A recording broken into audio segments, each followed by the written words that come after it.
اللہ تبارک و تعالیٰ کے جتنے رسول گزرے، جتنے نبی گزرے، جتنے پیغمبر گزرے، جتنے ولی گزرے، سب عاشق تھے اللہ کے۔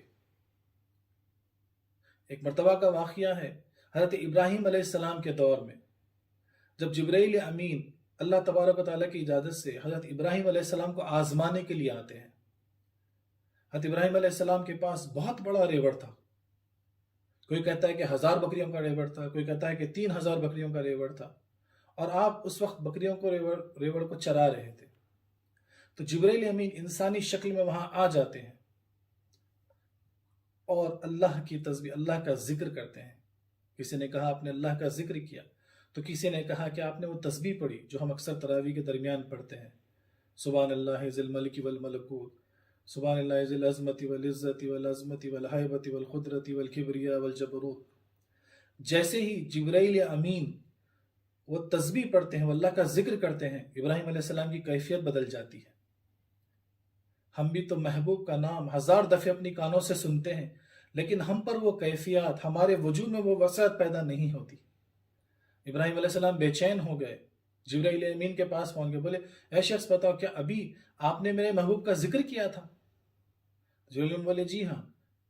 تو ابراہیم علیہ السلام بولے کہ کیا تم مجھے پھر سے میرے معشوق کا ذکر کر کے سنا سکتے ہو؟ جبرائیل امین بولے پہلی مرتبہ جب میں ذکر کیا تو میری مرضی سے کیا، اور اس بار اگر کروں گا تو آپ مجھے کیا دو گے؟ تو ابراہیم علیہ السلام بولے کہ یہ جو ریور ہے اس کا آدھا حصہ آپ لے لو۔ پھر جبرائیل علیہ السلام اللہ کا ذکر کرتے ہیں، تسبیح بیان کرتے ہیں، ابراہیم علیہ السلام کی کیفیت بدل جاتی ہے، آپ وقت کی کیفیت میں آ جاتے ہیں، اور جب جبرائیل امین جانے لگتے ہیں تو آپ پھر ان کو پکڑ لیتے ہیں، بولتے ہیں کہ پھر سے مجھے میرے معشوق کی وہ تسبیح سنا دو، وہ ذکر سنا دو۔ جبرائیل امین بولتے ہیں کہ اس بار کیا دو گے؟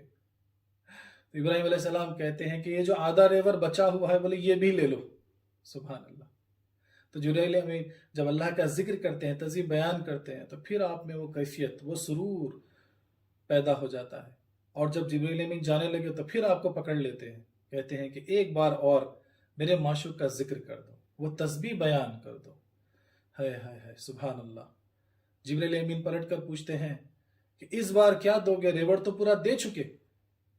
تو قربان جائیں، ابراہیم علیہ السلام فرماتے ہیں کہ پورا ریوڑ تو دے دیے، لیکن اس ریوڑ کو چرانے کے لیے تمہیں چرواہا بھی تو لگے گا۔ مطلب تم میرے معشوق کی تسبیح بیان کرتے رہو، ذکر کرتے رہو، اور میں تمہارا غلام بن کر تمہارے بکریوں کو چراتا رہوں گا۔ سبحان اللہ سبحان اللہ۔ بس یہ کہنا ہی تھا، رحمت جوش ماری، جبرائیل علیہ السلام اپنی اصل میں آ گئے اور کہیں بے شک آپ اللہ کے خلیل اللہ ہیں، آپ اللہ کے سچے عاشق ہیں۔ سبحان اللہ سبحان اللہ۔ ایسی محبت جو جذباتی ہو، ایک دن آپ محبت میں ہو اور دوسرے دن آپ حسد کی کیفیت میں ہو، بغض کی کیفیت میں ہو، کینہ کی کیفیت میں ہو، تو یہ عشق نہیں ہے۔ عشق میں ایک بہت گہرائی ہے، ہمہ وقت اپنے معشوق کے طواف میں رہتا ہے عشق۔ سبحان اللہ۔ یہ دکھاوا نہیں ہے، یہ آپ کی شخصیات کو بدل دیتا ہے، پھر آپ کی شخصیت سے ہوتے ہوئے یہ آپ کا وجود بن جاتا ہے۔ سبحان اللہ۔ عشق ایک ایسی کیمیائی تبدیلی ہے جو آپ کے انا کو ختم کر دیتی ہے۔ بن شراب کے ہمہ وقت نشے میں رہتے ہیں عاشق، اور جو عشق کرتا ہے وہی اس کا مزہ چکھ سکتا ہے، وہی اس کو سمجھ سکتا ہے۔ ایک ایسی بے خودی جس میں حق، یقین اور عقیدت، صداقت اور صفائے خلق کی چاشنی میں بار بار گندک کیا جاتا ہے۔ لفظ عشق بولیں تو صوفی عارفوں کے کلام، ان کی موسیقی اور ان کے جادوی رس کے دروازے ہم کھول دیتے ہیں۔ خلق کی اور روح کی گہرائیوں کو چھونے والی انتہائی اشتعال انگیز شاعری عشق کے بارے میں تحریر کی گئی ہے، اور عاشق بننا ہے تو ایک کوانٹم لیپ لینا ہوگا۔ یہ ایک غیر عقلی، غیر حسابی اقدام ہے، اور جو حساب کتاب میں رہ گیا وہ بازار کا حصہ بن کر رہ گئے، وہ مجازی دنیا میں رہ گئے۔ اس لیے کہنے والے نے کیا خوب کہا ہے، عشق کی تیرا مقصد حیات ہے اے آدم، عشق ہی تیرا مقصد حیات ہے اے آدم، نماز مومن کی اذاں یہی تو ہے،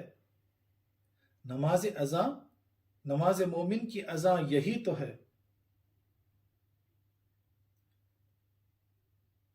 جان رہتے جان لے اگر یہ راز تو، کامیابی روز محشر ہے منتظر۔ سبحان اللہ، سبحان اللہ۔ قرآن پاک میں سورہ بقرہ میں آیت 165 میں اللہ تبارک و تعالیٰ فرماتے ہیں وَالَّذِينَ آمَنُوا اشد حب للہ، سبحان اللہ، یعنی اور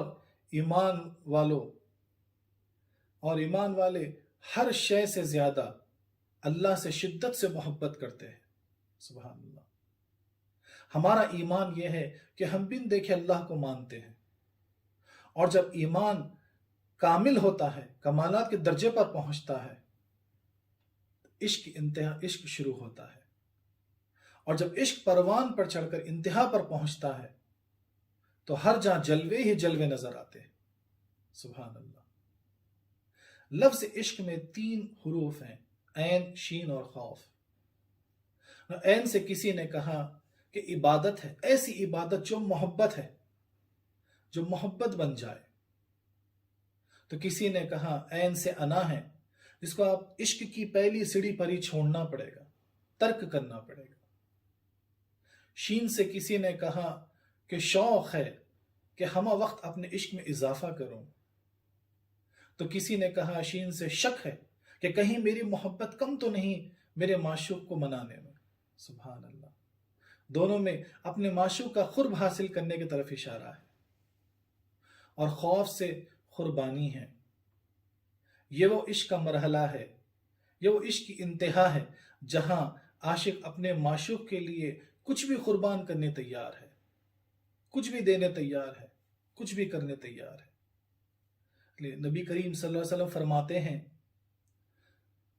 کہ جب تک تم اپنے والدین سے زیادہ، اپنی اولاد سے زیادہ اور کوئی بھی شخص سے زیادہ مجھ سے محبت نہیں کرتے، تم مومن نہیں ہو۔ اللہ اکبر۔ اور یہی درجہ کمال صحابہ کرام کو حاصل تھا۔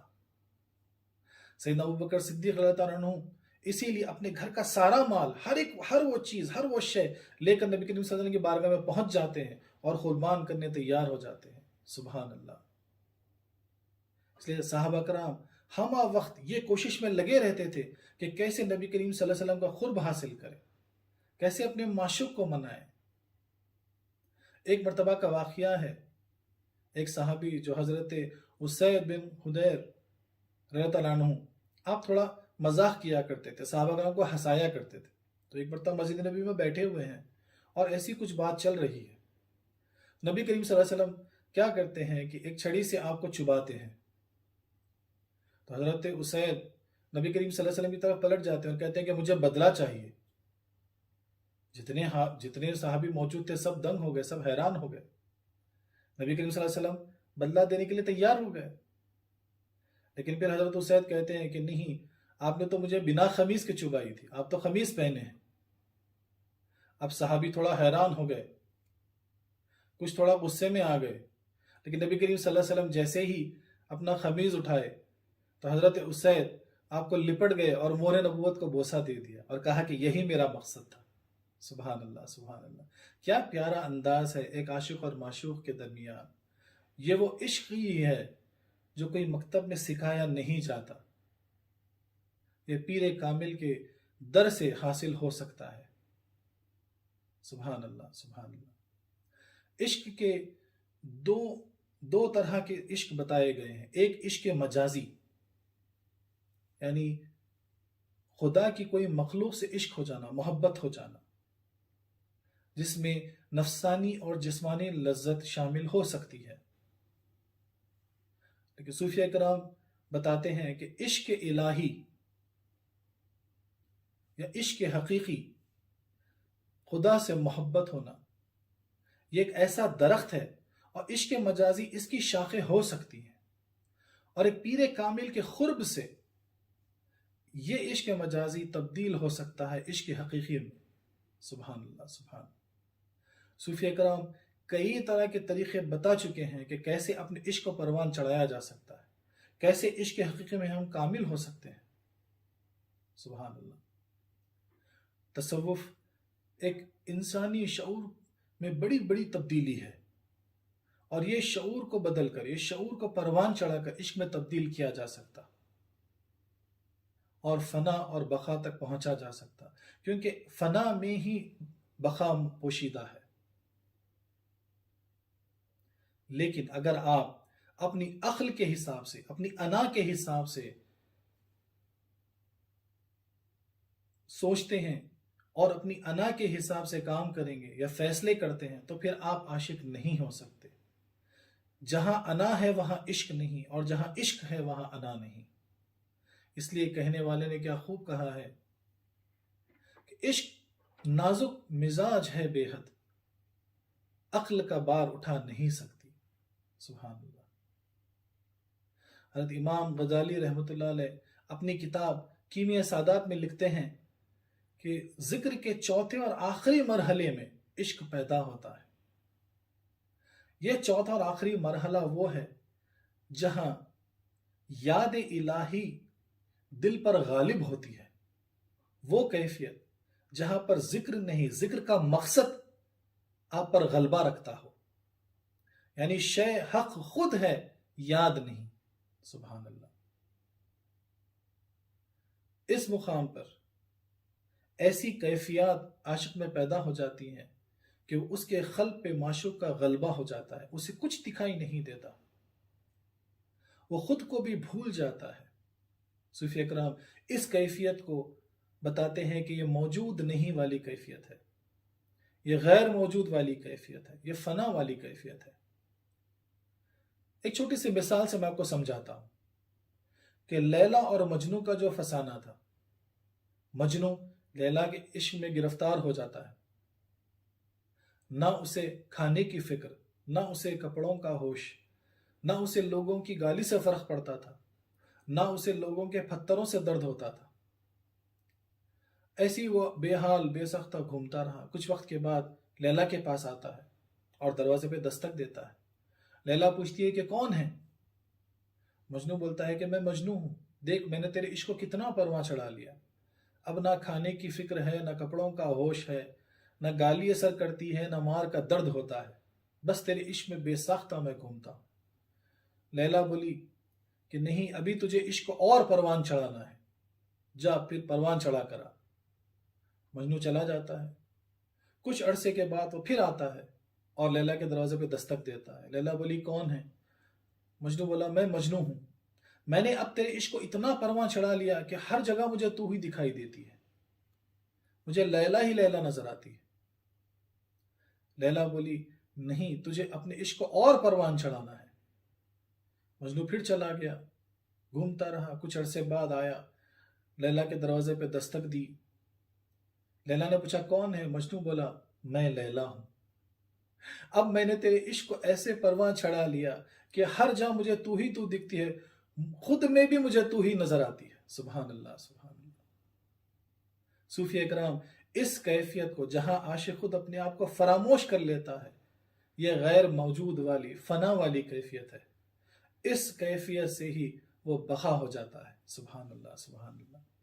جب ہم انا کو چھوڑ دیتے ہیں تو عشق ہر سمت سے گھیر لیتا ہے، دلکشی سے شروع ہو کر انس میں بدل کر، پھر محبت میں تبدیل ہو کر، عقیدت کامل کے ذریعے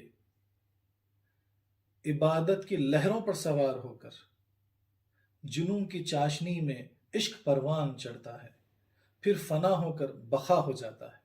سبحان اللہ، سبحان اللہ۔ جنون عشق سے خدا بھی نہ بچ سکا اقبال، جنون عشق سے خدا بھی نہ بچ سکا اقبال، تذکرہ حسن یار میں سارا قرآن لکھ دیا۔ سبحان اللہ، سبحان اللہ۔